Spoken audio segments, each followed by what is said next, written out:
Ghusl, taking a bath, something which we do every day.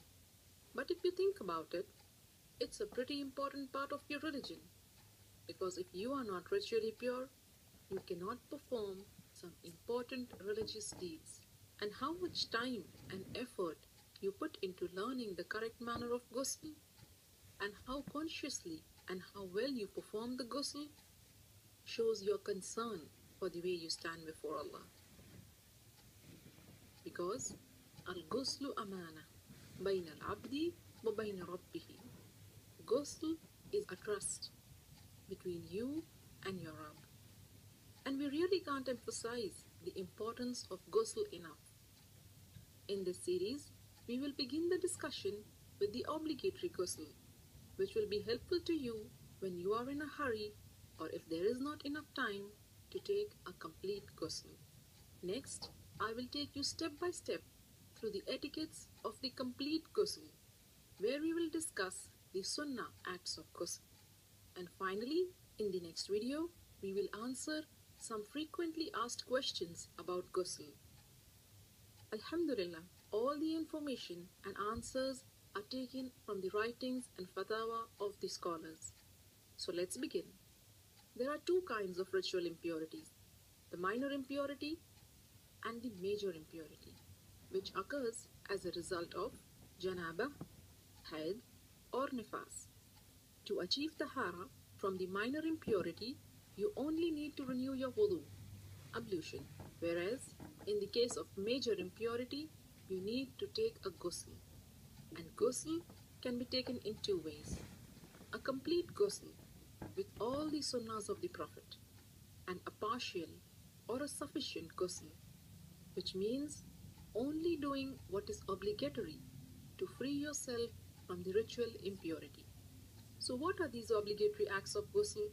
A beforehand niyyah, intention that you are taking this bath to purify yourself from the major ritual impurity, rinsing your mouth and nose, and letting water run over your entire body at least once.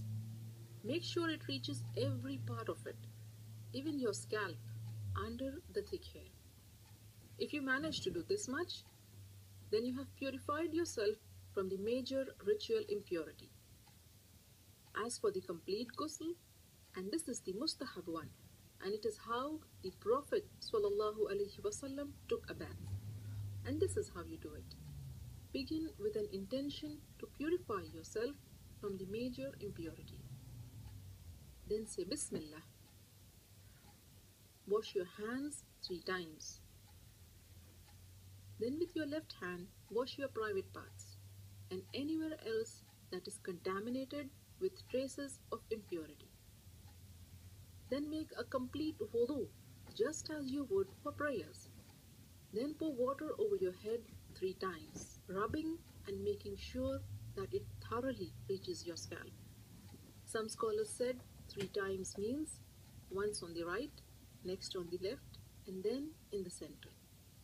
And then pour water and wash the entire body, beginning with the right side, then the left, while rubbing it with your hands so that you are sure you haven't missed any part. So these are the etiquettes of the complete ghusl.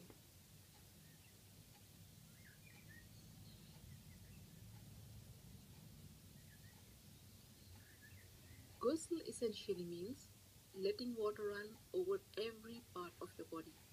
So if you're wearing a ring, you should move it. And if it is so tight that the water won't reach the skin underneath, then you have to remove it. Cosmetic items which form a barrier and prevent the water from reaching your skin must also be taken off. In a narration of Maymuna radiallahu ta'ala anha, it is mentioned that the Prophet sallallahu alaihi wasallam moved away from the spot where he had been taking ghusl, and then he washed his feet. Shaykh Ibn al-Uthaymeen rahimahullah explained that what is apparent from the various narrations is that the Prophet washed his feet after ghusl only when there was a need, like if the floor is made of dirt, and if the feet are not washed, they will remain soiled. So you may want to wash your feet after ghusl if there is a need. With this, you are now well informed about the how to of the perfect ghusl.